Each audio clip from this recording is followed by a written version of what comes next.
akukho manzi akukho gesi duma kanye izulu uhambe wonke ugesi lapha na inkinga zilokhu azalwa inkinga elapha kona kithi enkandla kade kukhala abantu khala umphakathi uthi sibolela ukudla kwethu kufele emafrijini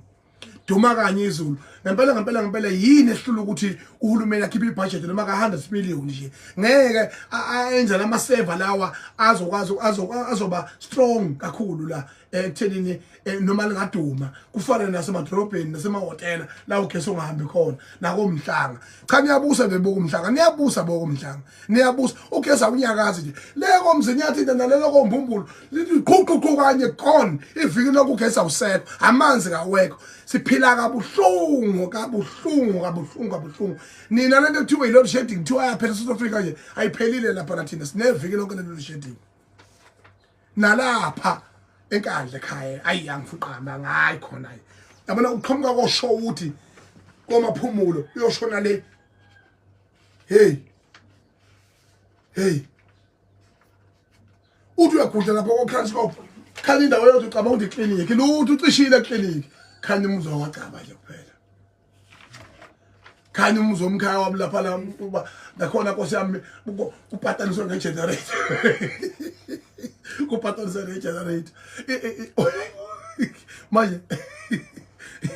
so thatha ama generator emkhaya ke ngiboleka yake ngiboleke nakho ngibolelo ukudla efrijini yake ngiboleke generator emkhaya yonakala le kwelakithi hawu into ebalekile lapha ngicabanga ukuthi ingasolveka lenkinga ngiyacela ukuthi ungqongqoshe uMasineka lo hleka sengathi uyahlanza uminister wakwa electricity ayilungise ngokukhulu ukuphuthuma lento kagesi ngoba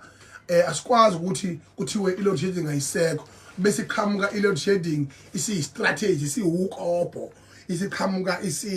isiqhamuka sabunqamuka kagesi engathi kunenkinga ethize kanti vele bona bonga ugesi ngathi irong le nto leyo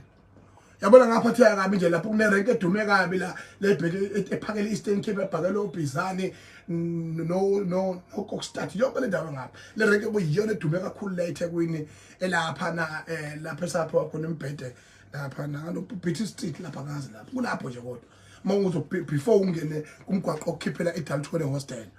ayikho irank eba busy njengaleya nakusuka la nge16 December kuze kuyoshaya lokho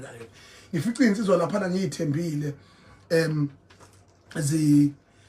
zilayisha ama backpack lapha ngithi manje le Eastern Cape inkinga yiningi kakhulu kwezinye indawo amadolobha kude lama backpack isifaka kuba defreeze bese ke defrost no chocolate kanjalo no ice cream yabona beziyazama insizwa zangapha Eastern Cape kodwa into engincoma kuzayi ziyagoduka suka hayi ziyagoduka ayinqene ukugoduka futhi ke lokho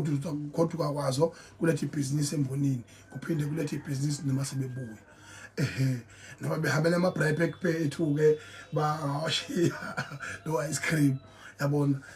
into ebalekile ke njengamanje ke ukuthi siyacela ukuthi umminister kagesi asilungisele le nkinga ngokukhulu okuphuthuma futhi ke